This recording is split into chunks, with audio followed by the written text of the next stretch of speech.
At length burst in the argent revelry with plume, tiara, and all rich array, numerous as shadows haunting fairily the brain, new stuffed in youth with triumphs gay of old romance. These let us wish away, and turn sole-thoughted to one lady there, whose heart had brooded all that wintry day on love, and winged St. Agnes' saintly care, as she had heard old dames full many times declare. They told her how upon St. Agnes' Eve young virgins might have visions of delight and soft adorings from their loves receive, upon the honeyed middle of the night, if ceremonies due they did aright, as supperless to bed they must retire, and couch supine their beauties lily white, nor look behind, nor sideways, but require of heaven with upward eyes for all that they desire. Full of this whim the thoughtful Madeline, the music, yearning like a god in pain, she scarcely heard. Her maiden eyes divine, fixed on the floor, saw many a sweeping train pass by. She heeded not at all. In vain came many a tiptoe amorous cavalier, and back retired, not cooled by high disdain. But she saw naught, her heart was otherwhere. She sighed for Agnes' dreams, the sweetest of the year. The Eve of St. Agnes.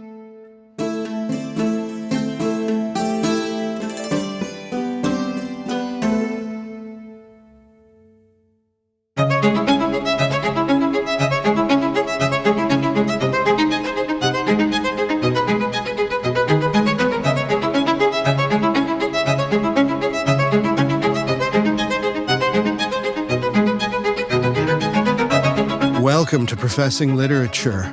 We are recording in Oklahoma City in the year of grace 2024, and we are glad you're with us. Professing Literature is the podcast where we look closely at a short passage from an important work of literature in the hopes of seeing the writer in action.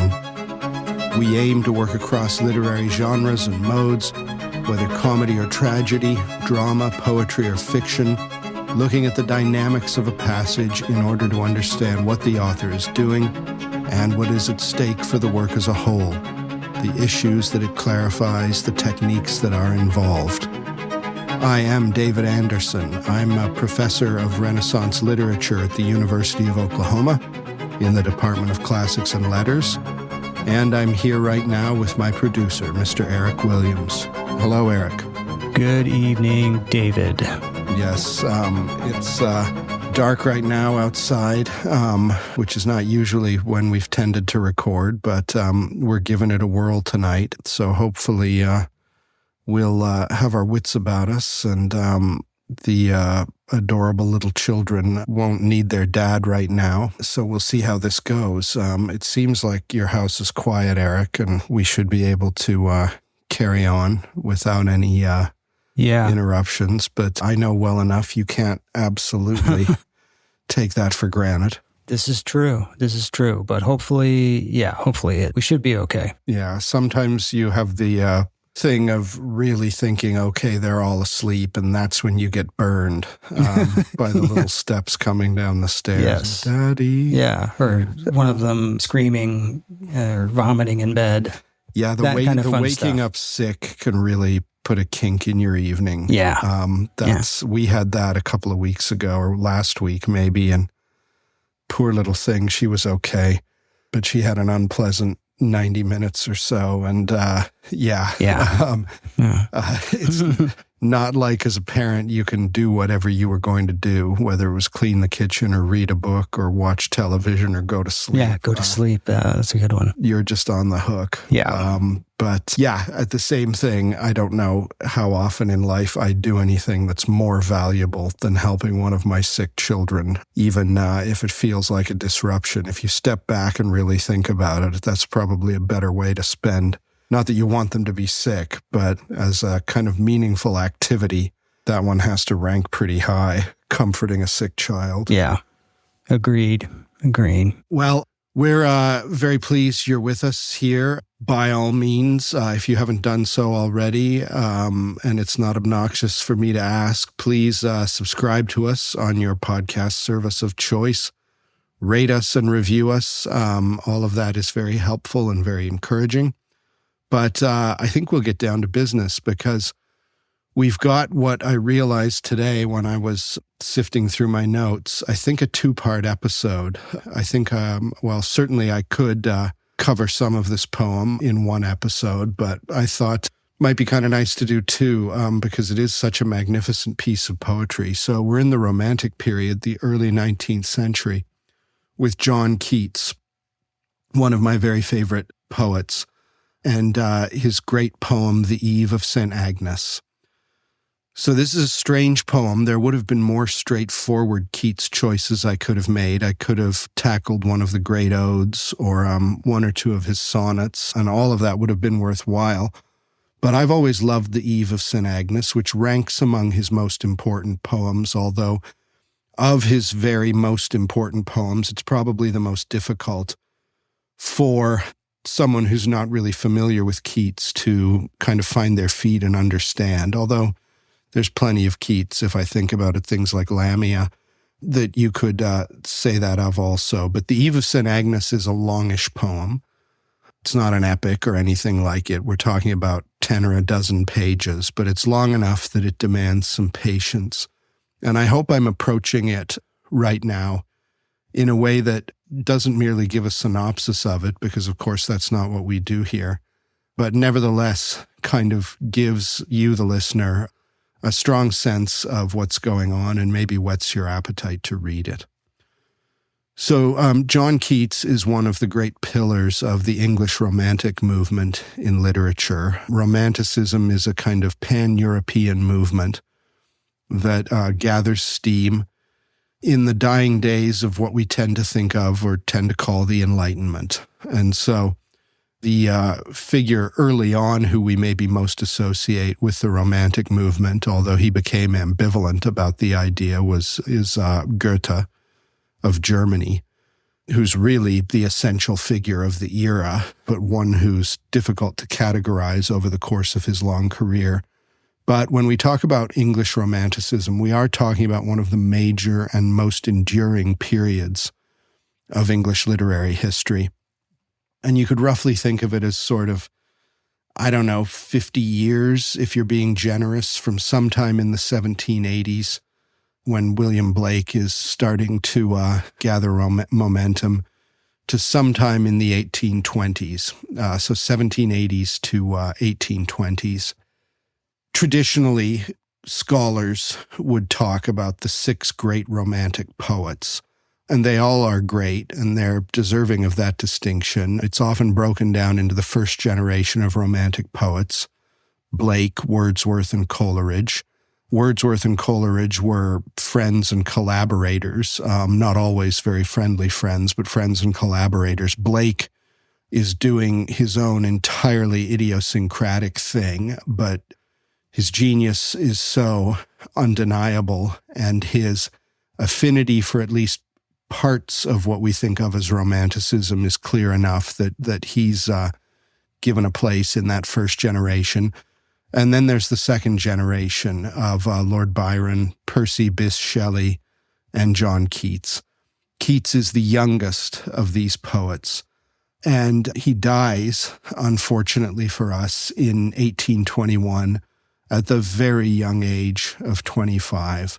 There's not a figure in English literary history who had done more genuinely great work at that age than Keats.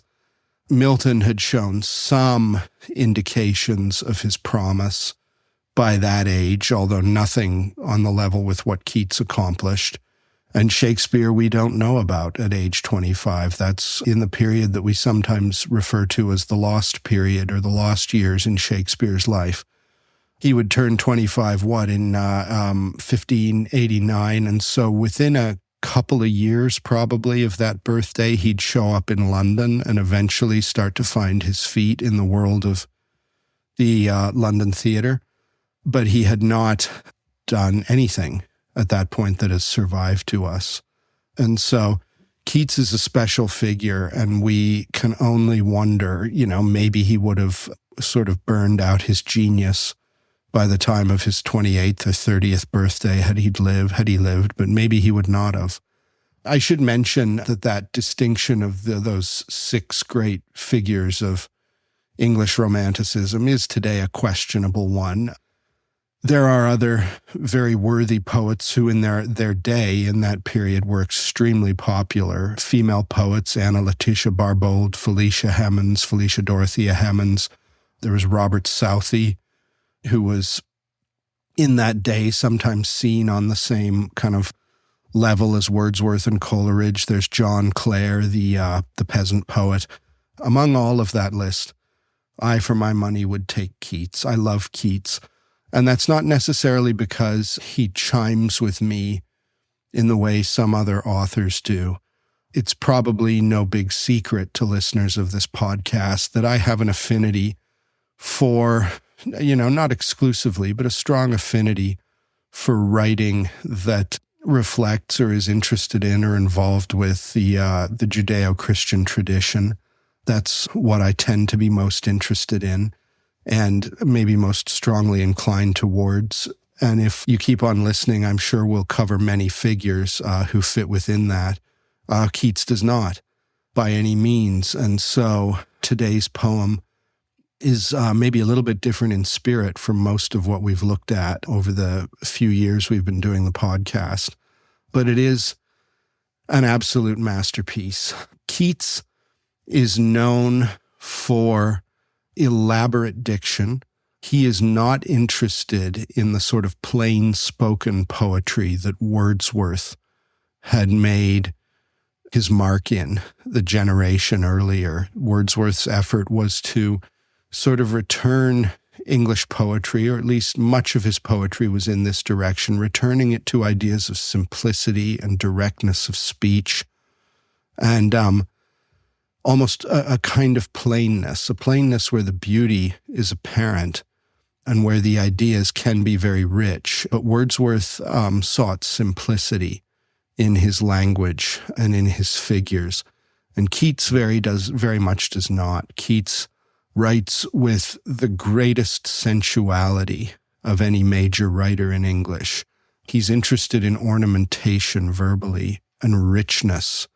That's what he likes in the images he presents to us. You already would have gotten a whiff of all this from the 3 stanzas I read at the beginning of the episode. But that's what Keats is aiming for. He has poems that are more plainly and directly written than the Eve of St. Agnes is. It would almost be impossible to write a poem that wasn't, or that was, even for him, on the equal of the Eve of St. Agnes when it comes to its verbal adornment. But he never gets very simple. He was a poor boy growing up in Greater London, the son of an ostler, a man who took care of horses, who died when Keats was young. And his life, for those of you who know it, is marked by tragedy. He dies of that favorite disease of Europeans in the 19th century, consumption, tuberculosis. At that young age, he had already nursed his brother through his death of tuberculosis. I believe his father died in an accident. His mother may have been carried off by TB, although someone will have to look that up for themselves because I can't recall off the top of my head. He had fallen in love with a girl named Fanny Braun and proposed marriage to her and was accepted, but he died before they could marry.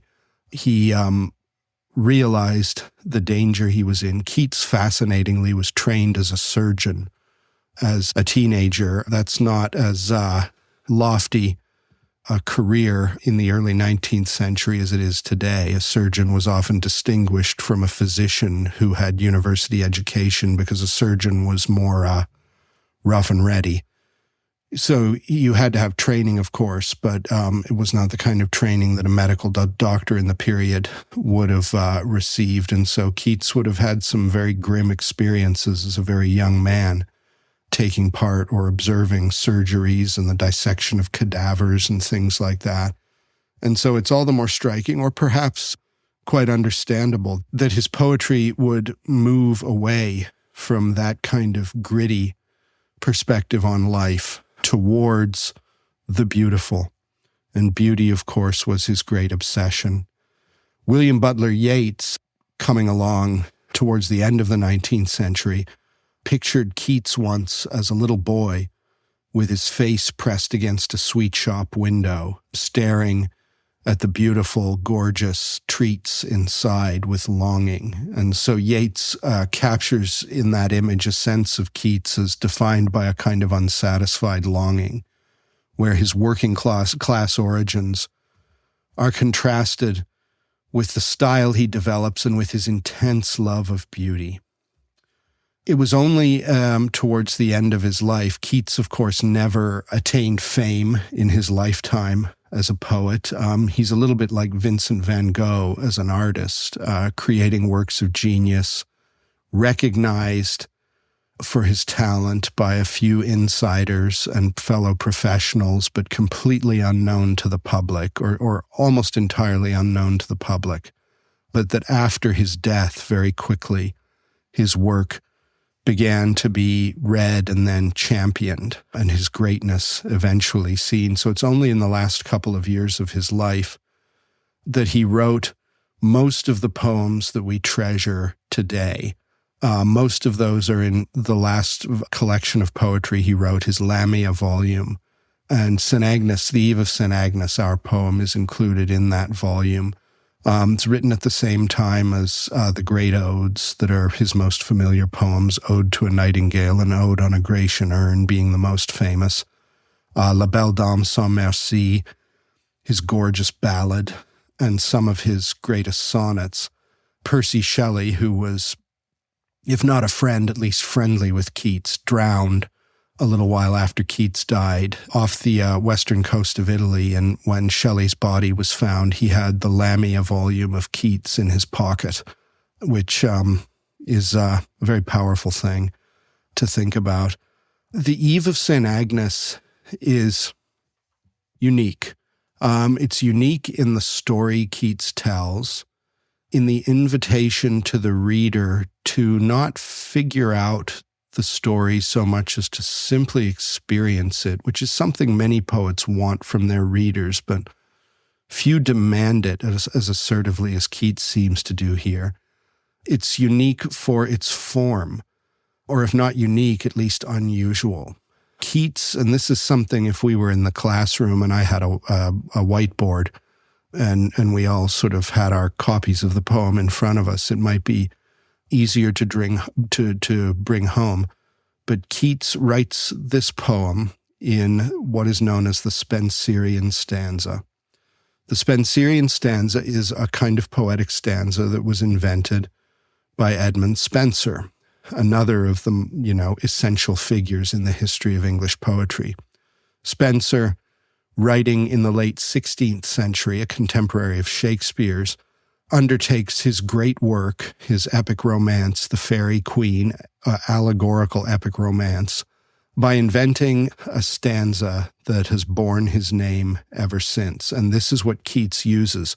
And not very many poets have taken it up, at least not many of the sort of most noted, most remarked upon, most famous English poets. It's a hard thing to write in.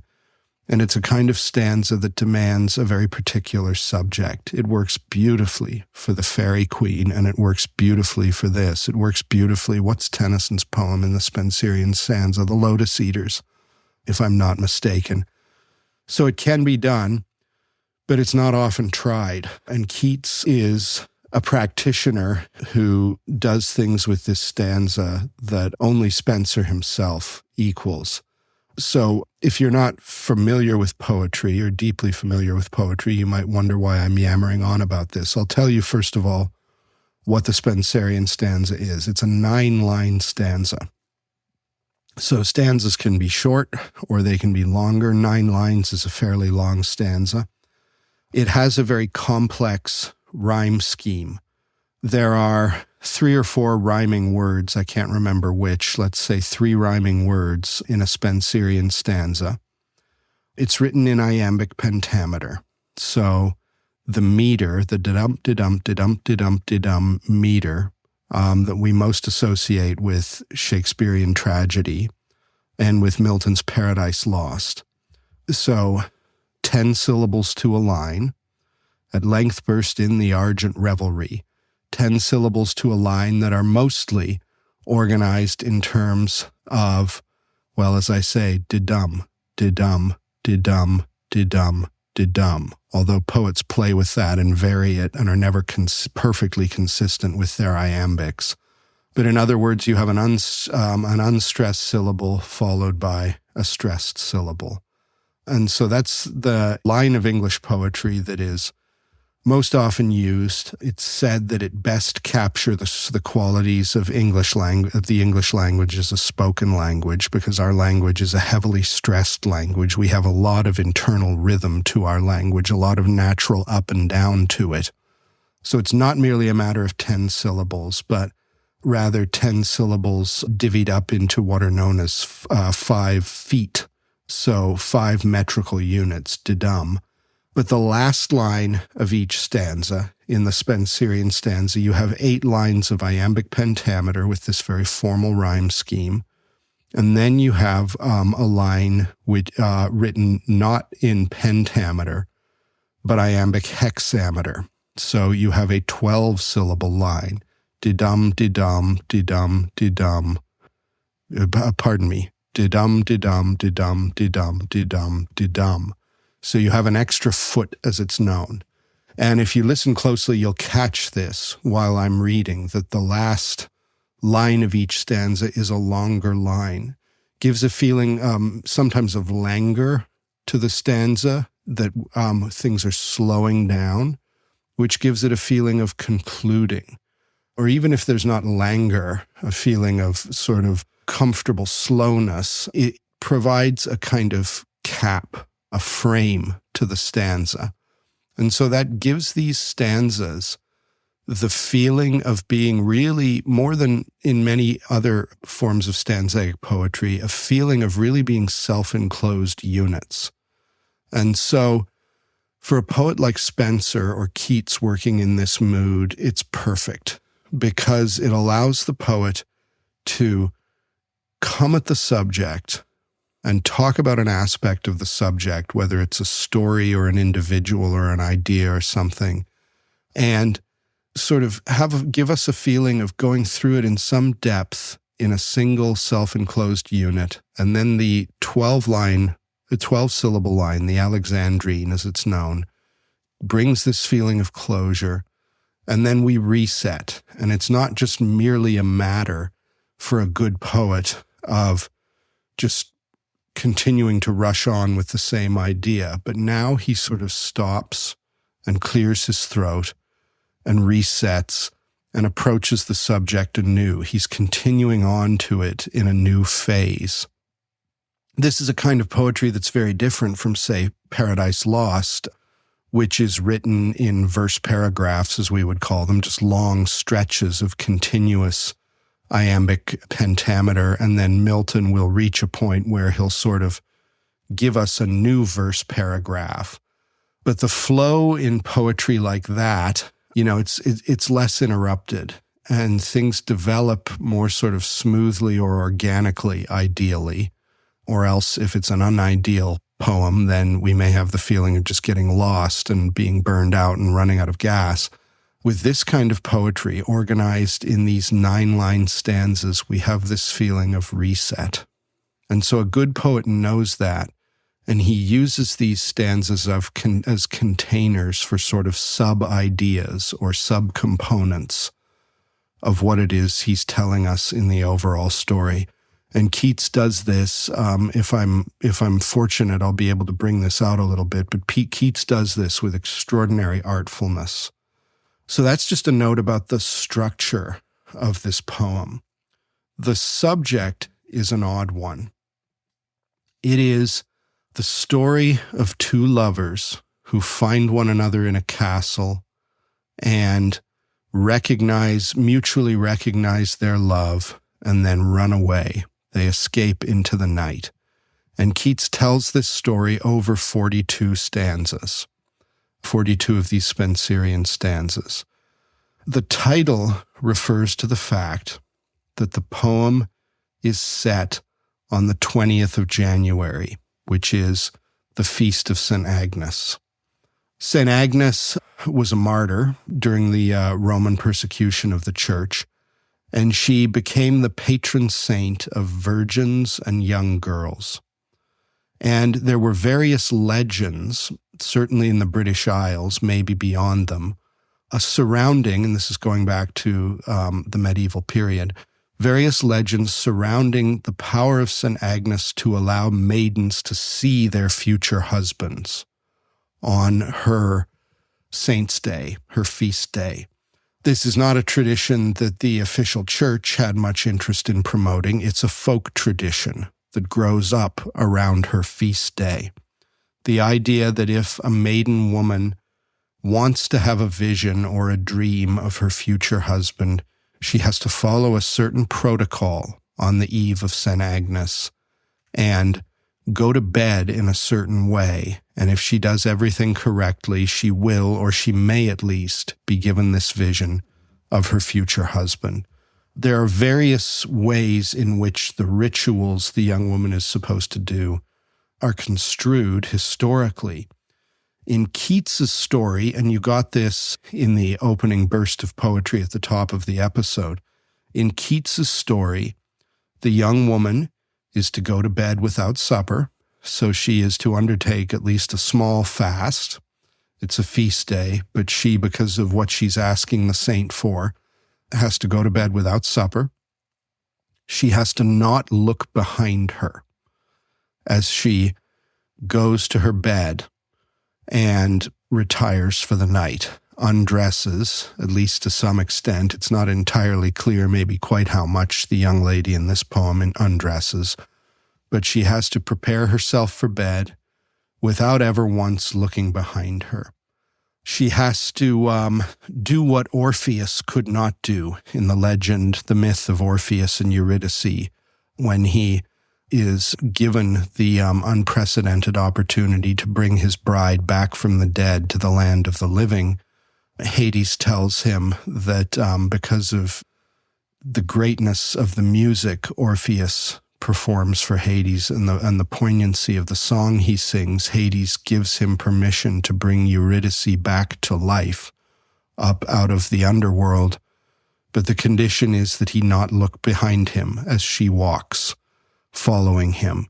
And of course, the tragic end of the myth is that he hears a noise or some such just as he's almost about to get back to the world of the living. And he sort of reflexively turns and he sees Eurydice being pulled back away from him down into Hades. And so he was given this opportunity, but he failed. So there's a little bit of that with the way Keats imagines the St. Agnes Eve ritual that the young woman undertakes. She can't look behind her. That fact is going to prove extremely convenient for another party in the poem. The framing of the story is something Keats also does extremely well.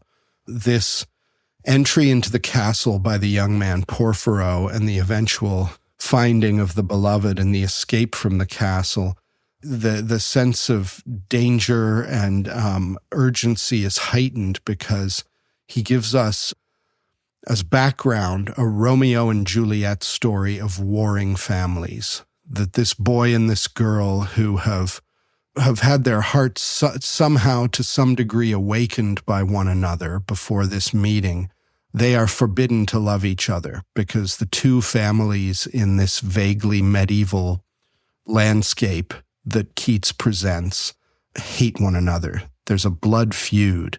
And so if the young man is caught in this castle, he's a dead man. And so he has to sneak into the castle to woo her. He has one friend in the castle, we don't quite know how, but it's the old woman Angela, who is conveniently Madeline's servant.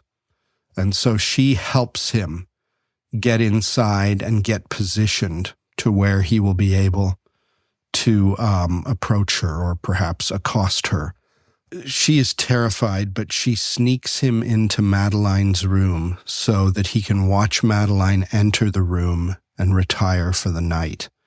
And then when Madeline has fallen asleep, as he's watching from her closet, and remember, she can't turn around, so, she, in obedience to the dictates of this rite, she won't turn around, so there's not much danger of her getting a look at him peering through the closet at her. He comes out of the closet while she's sleeping. He lays out a feast, so he must have been carrying a picnic basket on this frigid January trek across the moorlands. He lays out a feast for her, and then he sings her awake. And so she sees him. She doesn't know, at first at least, to what extent he is a dream vision given to her or a real person. Eventually she finds out it's the latter. But he's able to have this encounter with her. And so she has attained what she wanted, only in a much more real sense than the average practitioner of this ritual generally does. The poem is, that idea of Orpheus not being able to resist turning and looking back, but Madeline being able to resist it, is very, very Keatsian, if that's not a strange or kind of corny thing to say.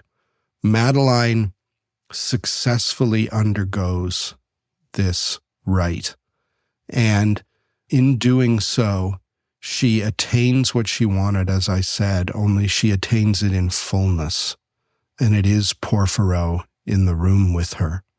She, in other words, is content with mystery, to use one of Keats's phrases. And that is very much what the poem is about. If you can say in a kind of sharp, hard way that it is about anything rather than simply a pure experience, which is possibly what Keats would prefer, Madeline's willingness to not look behind her, but to pursue her vision, is an action, a set of mind that is very close to how Keats understands our experience of the beautiful, and also what he understands literature demanding from us. When he realizes that Angela, this old servant, knows what Madeline is going to do, he's shown up at the castle not really, attempting to win a bride for himself, but not really fully aware of the context. Porphyro is described by Keats as looking at her like puzzled urchin on an aged crone who keepeth closed a wondrous riddle book. So she has some knowledge, he knows she does, and he wants it. But that line sort of sets the tone for the whole story, one of mystery, the mystery of this experience. And that's an idea that Keats was in love with. Some of you may know of Keats's theory, if you can call it that, of negative capability, which is one of the really brilliant insights, I think, in the history of English literary criticism. Keats was a fantastic letter writer. He wrote letters that have been preserved. Probably the most important ones, or many of them at least, to his brothers, George and Tom, and to other friends. And his letters are so chock full of insight and spirit. They're really, really wonderful. And so in one of his most famous letters to his brother, he captures or he describes what he calls negative capability. And so I'll read the letter. He's talking sort of by the by about a conversation he recently had with a friend called Dilk. And as he's doing that, he describes an impression he has about literature to his brother. I can't remember if it's his brother George or his brother Tom. I think it's George. I think Tom was the one who predeceased him. I could be wrong about that. So much for preparation. So he says to his brother, I had not a dispute, but a disquisition with Dilk upon various subjects. Several things dovetailed in my mind. So in other words, in this conversation, it helped him bring some things together. And at once it struck me what quality went to form a man of achievement, a phrase that he capitalizes, a man of achievement, especially in literature. and which Shakespeare possessed so enormously. I mean negative capability. So this is his coining of the term, and now he's going to explain it. So he's saying that great writers, Shakespeare in particular, possess negative capability.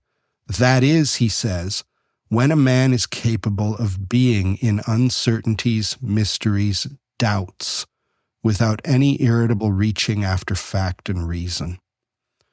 So negative capability is when a man is capable of being in uncertainties, mysteries, and doubts, without any irritable reaching after fact and reason. So when someone has the capacity to experience the mystery, rather than trying to anatomize it, pin it down, figure it out, diagnose it, whatever appropriate metaphor, to solve or resolve it.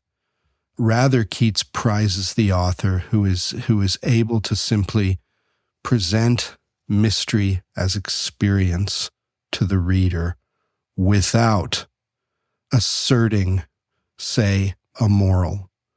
Coleridge, he says, for instance, referring to Samuel Taylor Coleridge of the previous generation, who's in his lifetime regarded as one of the major men of letters, as both a poet and an essayist and a sort of philosopher. Coleridge, for instance, would let go by a fine isolated verisimilitude caught from the penetralium of mystery, from being incapable of remaining content with half knowledge. So Coleridge has the poetic genius, Keats suggests, to create a gorgeous moment within his poetry, but is unable to refrain from exactly specifying what it is that's going on and explaining it. And if you explain something, you explain it away. You resolve the mystery, and so it's no longer a mystery. But Keats says, give us an author like Shakespeare, who elsewhere, he says, can create, an Iago figure, this figure of pure evil, but not be sort of whispering in our ear, this is why Iago's bad, this is why Iago's... Shakespeare is simply able to create these situations and these characters without moralizing us into a fixed understanding of what it is he's doing, but to simply present the theatrical experience for us to get lost in. And the uncertainty we sometimes feel within a Shakespearean play, classic example would be, what is Hamlet's motivation? Why is he unable to act in obedience to the ghost's command? Shakespeare doesn't give us a clear answer to that. He leaves it to us to perhaps infer one, or better still from Keats's perspective, not to infer one, but just to be captivated by the story. Coleridge, Keats says, can't do that. And so this idea of negative capability is, I hope, a useful one for appreciating what Keats is trying to create in this most enigmatic of stories. I don't know about you, but as the father of daughters, I don't love the idea of a young teenager, however much conviction he has, creeping into my house at night and setting up a feast in my daughter's bedroom. Keats isn't interested in the morality of it, which is not to say that he's saying that there aren't moral problems, perhaps, in what Porphyro and even Madeline do in this situation, but that he's not editorializing to us or explaining the way in which we should understand this story. He's not necessarily telling us they'll live happily ever after at the end of it, or that it's a good thing Porphyro did it, or that this is the correct way for beloved and lover to act on the eve of St. Agnes. He's telling a story, and he wants us to get lost in the beauty of the story, rather than to reduce it to one or another moral axioms. And so he wants to be the poet who is capable of being in uncertainties and doubts without reaching after facts. And he wants to give us, the reader, a poem that invites us to do the same thing. He says elsewhere that for a great poet, the sense of beauty overcomes every other consideration. And I said earlier that beauty is really Keats's watchword. Beauty is truth, truth, beauty, that is all ye know on earth and all ye need to know, is how the Ode on a Grecian Urn famously ends, that the experience of beauty is at the heart of the human experience, and if there is such a thing as truth, that truth can be accessed through beauty. And poetry should not be, from his perspective, subject to reason. He writes in another letter, a letter to his friend Benjamin Bailey, another brilliantly insightful sort of throwaway comment that also might be useful here and is in the same family of ideas. He's talking about the imagination. And he says, the imagination may be compared to Adam's dream. He awoke and found it true. Now, he's drawing here not primarily on the book of Genesis, but on John Milton's Paradise Lost. As Milton tells the story, or he has Adam tell the story to the archangel Raphael, of being put to sleep by God and understanding in a dream, or in a dream seeing Eve drawn from his side, because of course God makes Eve out of one of Adam's ribs and creates her, this creature of pure beauty and joy that he immediately falls in love with in his dream. And then he awakes and he finds Eve. And that this was both a dream and something that was also true. And Keats says it's the imaginative function that works that way. And you could think about how that works exactly various ways. Within this poem, it's very clear because Madeline goes to sleep. We don't know exactly what she's dreaming about. Supposedly she's dreaming about her husband. Perhaps she hasn't even had a chance to get into her REM state and has not dreamed at all. But she wakes up and finds he's really there. We are left wondering, well, is that the one Madeline really dreamed about? Presumably. Does she really love him? Presumably, because she doesn't flip out and kick him out of her bedroom. But her experience of sleeping and then waking to this reality where Porphyro is embodied before her is a perfect illustration of this idea that Keats so values. So what are we going to do in the remainder of our time? Well, I've kind of decided to approach this poem by not going top to bottom. It's too long a poem for that. But by zeroing in on 4 pairs of stanzas and using these 4 stanzas out of a grand total of 42 to sort of help me tell the story and help us understand the poem. So in this episode, because I've given you such a long lead-in with Keats and Keatsianism, I'm only going to focus on the first 2 stanzas, stanzas 1 and 2, which introduce the poem. And then I may say another word or two, or I may not, about the passage I opened with. And then I will save for a later episode my final 3 pairs of stanzas. So that's how we will go about our business today. So I'm going to read to you the stanzas that open the poem, and then we'll talk about them. So these are the opening 2 stanzas of The Eve of St. Agnes by John Keats. St. Agnes' Eve, ah, bitter chill it was. The owl, for all his feathers, was a cold. The hare limped trembling through the frozen grass, and silent was the flock in woolly fold. Numb were the beadsman's fingers, while he told his rosary, and while his frosted breath, like pious incense from a censer old, seemed taking flight for heaven without a death, past the sweet Virgin's picture, while his prayer he saith. His prayer he saith, this patient, holy man, then takes his lamp, and riseth from his knees, and back returneth meagre, barefoot, wan, along the chapel aisle by slow degrees. The sculptured dead on each side seem to freeze, imprisoned in black purgatorial rails. Knights, ladies, praying in dumb oratories, he passeth by, and his weak spirit fails to think how they may ache in icy hoods and mails. So there are our first two stanzas. Let's dig into them a little bit. So this little passage is so wonderful at conveying the sense of bone-cracking cold. That's where we begin. St. Agnes Eve. So at the very beginning, Keats announces when this is. And that day, of course, is the 20th of January, which is probably on average about as cold as any day of the year in the Northern Hemisphere. St. Agnes Eve, ah, bitter chill it was. One of the things we can note right at the outset is that these stanzas are going to form such a strong contrast in so many ways. That's what makes them so powerful and so interesting. They form this strong contrast with what follows. Because what follows, for the most part, we come into this castle space, which is a space of luxury. On this night, there is a great feast at this castle. Madeline's family is throwing a party. Porphyro's family, of course, are not invited because they are hated enemies.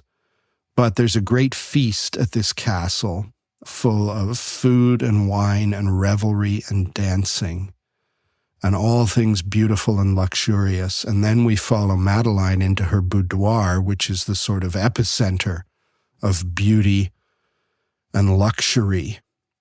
And all of it is, in a sense, made more potent by the fact that we begin in this space of darkness and solitude and, above all, cold. And so the cold, which quite naturally can be expected this time of year, is emphasized so strongly here. And so we have this contrast of austerity that's set up with the later sensuality, and the cold is the most marked symbol of this austerity, but it's not the only one. So we're told at the beginning on this bitterly cold day that the owl for all his feathers was a cold. The hare limped trembling through the frozen grass, and silent was the flock in woolly fold. So the owl is freezing in its feathers. The hare can barely make its way through the frozen grass, which is a great image. This animal almost incapacitated by the level of the cold and unable to make its way through this grass that is stiff with cold. And silent was the flock in woolly fold. So the sheep are not baaing or moving around at all in their fold. They're simply huddled. So the chill is brought home to us through these three images from the natural world, where these animals that are all, generally understood as pretty hardy when it comes to winter. The owl, we're told, for all his feathers, in spite of all those feathers, he's cold. And the flock in woolly fold, what should be better prepared for the cold than a sheep with its full fleece in the winter? Well, these sheep are simply huddled together, barely enduring the cold. And then we're introduced to this figure called the beadsman, which is a personage that we don't so much note today. A beadsman is a figure from medieval Christianity. It's generally a poor man, often an old man, or you could have a beadswoman, but a poor, older person who is given a sort of kind of charity late in his life, generally late in his life, in recognition of the fact that he can't perhaps be doing very much physically. He is given alms, he is given money with the understanding that he will pray rosaries for his patron, for whoever gave him the money. And some beadsmen would have multiple patrons. And so the way the beadsman prays is with a rosary. Now, the rosary is an object and a form of prayer that goes deep into Catholic and Orthodox Christianity and was certainly important in the Middle Ages. Most of you will probably have some understanding of what it means to pray a rosary. You have this object, this set of beads strung together, a set number of beads, 50 odd, I think, 50 odd, 60 odd, if I'm remembering. And those beads are there because they allow you to keep track of, to keep count of your prayers. And so for each bead, you pray a specific prayer. Generally, it's the Hail Mary, although it's punctuated. I think every decade's worth of Hail Marys is punctuated by the Lord's Prayer, a paternoster. And these prayers, it's understood, can be sort of donated by the prayer on behalf of the prayee, the patron for whom he's praying.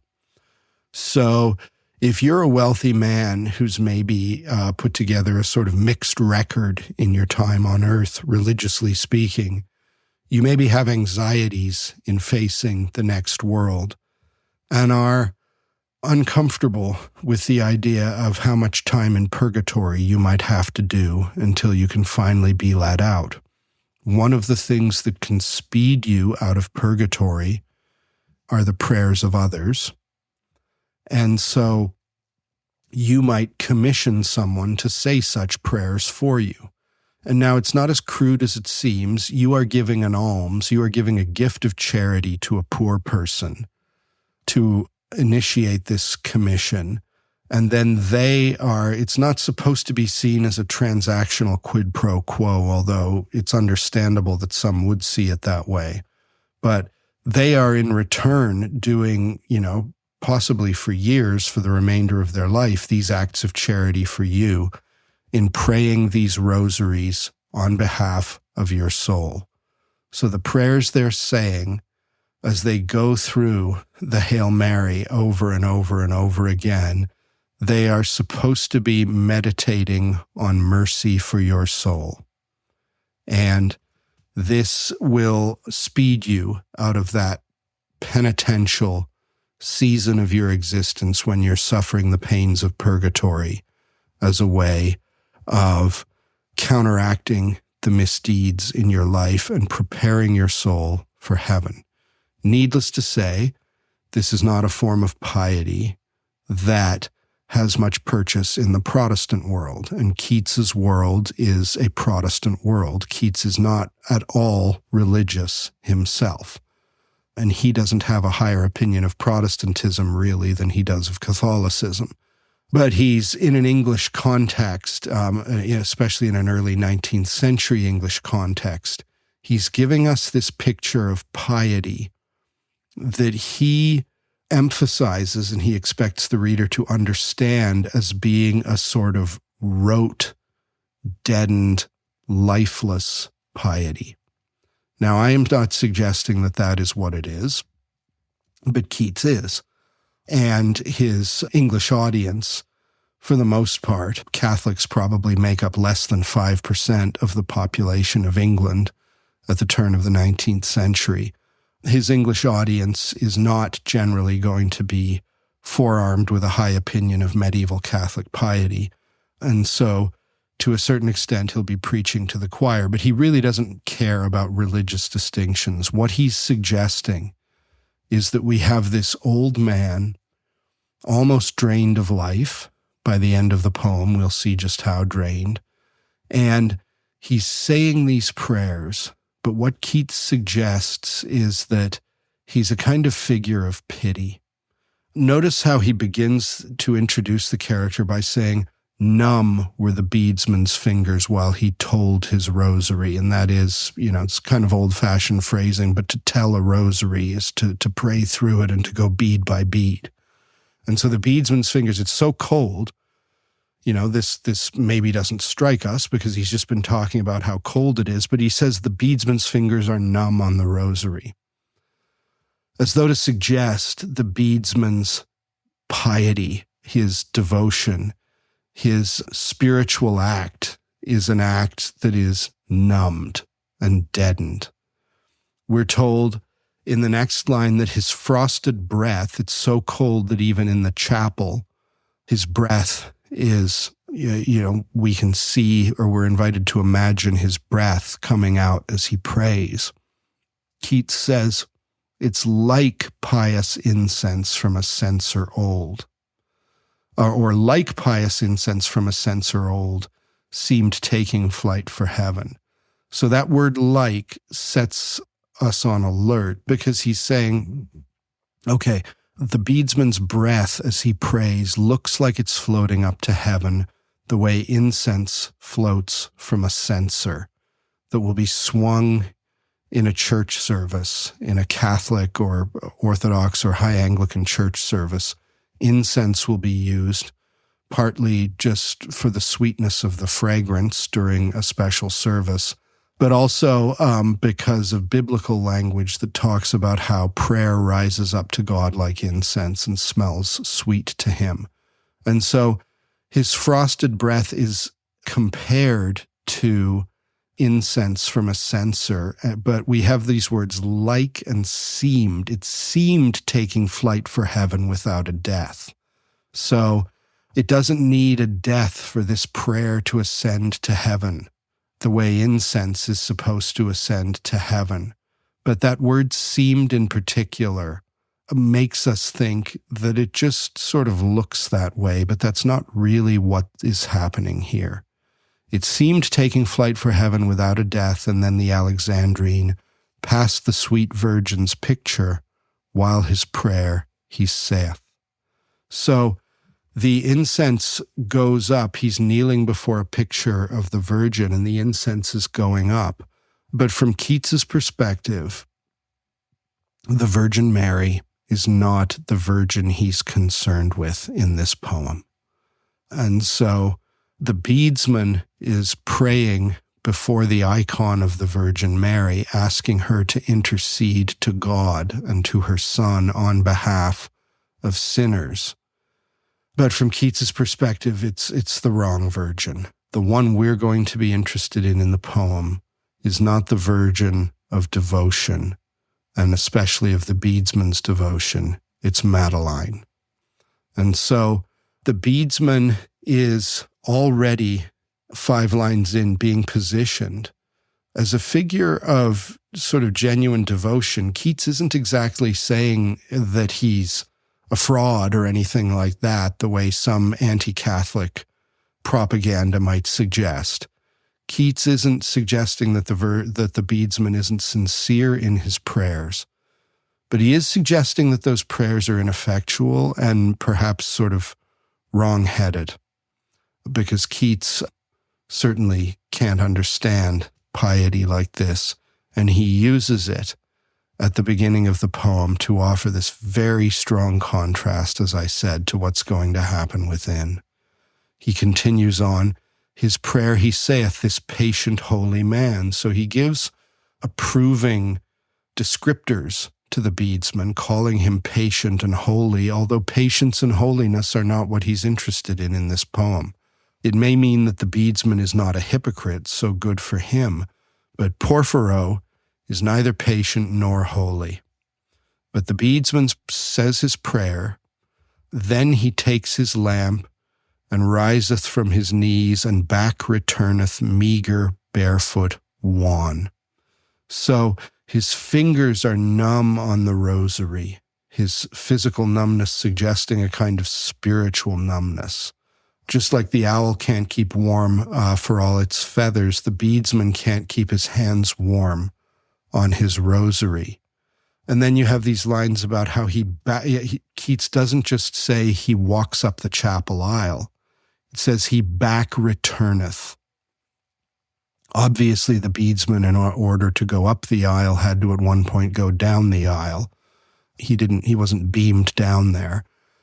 When Keats says that he back returneth, meager, barefoot, wan, it gives us this image of regression, and his poverty, which is supposed to be exemplary because it's tied to genuine humility and genuine devotion, is here figured as a kind of poverty of the spirit. His feet are bare, perhaps because he's poor, but more likely because he's undertaking barefootedness as a kind of penitential thing, that he's suffering on behalf of others, so he's issuing footwear. But he makes his way along the chapel aisle by slow degrees. So he's sort of cold as he is. He's broken and ancient and almost immobilized. As he goes up the chapel aisle, he's in a medieval chapel, and so Keats describes what you would have in medieval chapels. And if you go to a medieval chapel on the European continent or in the British Isles, you'll see plenty of examples of this. But the great and the powerful in the Middle Ages and beyond could, of course, be buried not only in the churchyard outside the church, but within the church. They might be buried under the flagstones of the church. But they might, if they had enough prominence and enough money, be buried in a stone sarcophagus that sits at the side of the church. And there might be, depending on the church, a solid handful of these sarcophagi. Medieval sarcophagi sometimes had on their huge lids carvings or brass reliefs or something like that, meant to emulate the person or to depict the person who was inside the sarcophagus in their coffin. And so you could have a knight, someone who in life had been a knight of the 12th or 13th century, and when he's buried in a sarcophagus with a carved image of himself, perhaps in armor, lying on the sarcophagus. So a depiction of the person within and generally a kind of idealized depiction as they would want to have been remembered. And so as he recesses up the aisle, having said his prayers in this deadening cold, he passes what Keats called the sculptured dead. So these figures that are sculpted flanking him as he's going up the aisle, the poet says, seem to freeze. Now, of course, the sculptured dead aren't moving because the bodies inside the sarcophagi are dead and the sculptures on their lids are sculptures, not living people. But the sculptures seem to freeze. Now, this is the beadsman's impression I think we're getting, but it's a telling one, that the cold seems to have gotten to them, to these sculptures. And he goes on and says they are imprisoned in black purgatorial rails, presumably because they're railed off from the church as they sit against the walls of the church. But that's very potent language. So the beadsman seems to have the impression that these dead figures are frozen, and also that they're imprisoned, and not just that they're imprisoned, but that they're imprisoned behind purgatorial rails. Now, of course, liberating souls from purgatory is exactly what the beadsman is supposed to be doing. But his impression of the dead as he goes up the chapel aisle is that they are trapped, as though his prayers are impotent. Now, it's not that a beadsman has sure and certain knowledge of timelines in purgatory and things like that, and sentences in purgatory can be pretty long, much longer than the life of an old man who might be praying. But his impression here seems to contradict his vocation. He passes, the poet says, knights, ladies, praying in dumb oratories, he passeth by. So I think this is to say that as he passes by them, he is praying to himself for them, but he's praying in dumb oratories. And so, fair enough, he's not praying aloud, he's praying kind of internally, but perhaps mouthing the words. But it's almost as though those prayers are kind of neutered or effete and not meaningful because they seem frozen, they seem purgatorially imprisoned. He passeth by, and then we're told, to make it absolutely clear, his weak spirit fails to think how they may ache in icy hoods and mails. Hoods and chainmail being the garb that many of these knights would be depicted in these sculptures. So his spirit is a weak spirit. He is not being presented to us as some kind of lion-hearted champion of traditional piety. he's being presented to us as a failure, because what contrasts him, what follows him, will be where the poet's interest is. And he's being set up as a kind of ineffective, I should say, representative of a regime that the poem is not going to be bound by. Porphyro and Madeline are going to flee this world by the end of the poem. And it's not because they've got 2 tickets to Disneyland and are going to live happily ever after, as I said, but they're going to face the outside world together at the end of the poem, alive, very much alive, at least for the time being. While the beadsman seems to be trapped, Keats suggests, in a kind of living death, a death whose symbol is the darkness and especially the cold, and who seems to not have a kind of spiritual conviction in him that would validate his piety from the poet's perspective. And so, as he passes by the sculptured dead praying in his dumb oratories, he doesn't think of how they are eventually going to be liberated from purgatory into perpetual bliss. He rather thinks of how cold they must be, about how they're imprisoned, about how they're frozen, about how they must be aching from the coldness in their icy hoods and mails. So far, Keats has given us 2 stanzas of what might be a poem about any number of things, but might be a poem about the beadsman, the life of the chapel, we don't know what.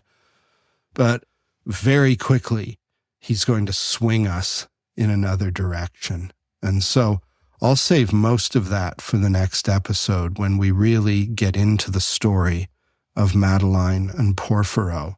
For now, I'll just take a brief look at the 3 stanzas that I quoted at the top of the episode, which come fairly early in the poem, only a couple of stanzas, 2 or 3 stanzas after the ones I read.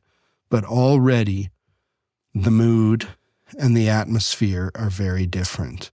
And so, having given us this picture of the beadsman as this sort of defeated figure, we then move inside the castle to where everything is light and music and feasting and revelry.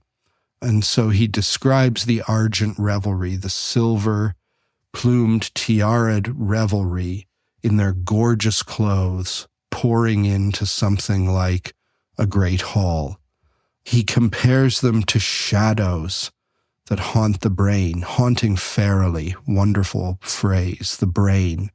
They are young, they are triumphant, they are gay, they are figures of romance. So all of a sudden within the castle, we're given this gorgeous presentation of life and light and activity and desire and desirability. And then he says, forget about them, we're going to focus. Then let us wish away. These let us wish away. So forget about them. We're going to just look at one lady. And we are told this young lady has not been thinking about the dance and the feast, but has been thinking about loved and winged St. Agnes' saintly care. This could be, if we have only that line, this could be the setup to describing the intense devotion of Madeline. But it's not her devotion that fixes her thoughts on St. Agnes, whose feast day it is. It's rather the promise of what she has heard, Keats says, the old dames, the old wives tell her, which is what a young woman can experience on St. Agnes Eve if she follows this folk ritual. So the old dames, the next stanza tells us, have informed her that on the eve of St. Agnes, young virgins can have these visions. And it's in this stanza, as we know, you've already heard it, that Keats describes the process there to follow. The thing they have to do in order to receive their love upon the honeyed middle of the night. So contrast already what we know of Madeline's night as she looks forward to it, having this spectacular, sweet vision with the beadsman. If ceremony's due, they did aright. So she has to get the ceremony right. Does she have to in this case? I suspect Porphyro is not very picky. And if she slips up a little bit in following the ceremonial requirements, he's not going to be bothered with it. But she is committed to this. But what she's committed to is again, not the piety that St. Agnes' feast represents, but to the promise of this romantic vision. So she has to go to bed without supper. She has to couch supine her beauties. So she has to lay down her beautiful self and not look behind or sideways, but stare fixedly ahead, looking upward to heaven once she's lying in bed for all that they desire. But her desires of heaven are again in contrast to the desires prescribed by the church. Full of this whim was thoughtful Madeline, so she is obsessing on this while she's at the feast. So Keats situates her here very carefully and is very clear about what's going on. Madeline is certainly not interested in what was going on down in the chapel. She doesn't have any thoughts of the dead in their sarcophagi, but she also is not interested in the dance that's swirling around her. It's not as though she's presented to us as a party girl who's just lost in the revelry. She's presented to us as an individual who is out of tune with all of this because of her obsessive longing to have this vision. She does not hear the music, we're told. And it's a stunning description Keats has of the music yearning like a god in pain. She scarcely heard. So this music is just achingly beautiful. Again, perhaps reminding us a little bit of Orpheus, but she doesn't notice it. Her eyes are fixed on the floor, and as they're fixed on the floor, they can't help but observe the sweeping trains of many ladies as the long trains of these ladies' dresses brush the floor as they walk past. Madeline looks at them but doesn't see them because she's looking at the floor lost in thought. And we're told that young knights, amorous cavaliers, come up to her interested in getting to know her, to use a ridiculous, banal phrase. But she doesn't notice them. And the poet says it's not because she disdains them. It's not, although that's maybe what they think. It's not that she thinks herself superior to them. It's that she's lost in her own thoughts. She's already partaking of this kind of imaginative vision that she's longing for. And so the amorous cavalier's back retired, quite like the beadsman, who, you'll remember, returneth up the chapel aisle by slow degrees. You know, he goes back and they back from her. She's not bothered by them, but she just, Keats says, she saw not, her heart was otherwhere. She sighed for Agnes' dreams, the sweetness of the year. She is in that Juliet space of being in love with love, and she doesn't know how close she is to realizing that love for good or for ill. I will stop there for this episode. Thank you so much for sticking with me. We will be back with the second part of Keats's The Eve of St. Agnes, where you'll get a little bit closer look at the story of Madeline and Porphyro. I hope you'll join us for that. So nothing remains but for me to say this is David Anderson on behalf of Eric Williams. We will be with you again soon.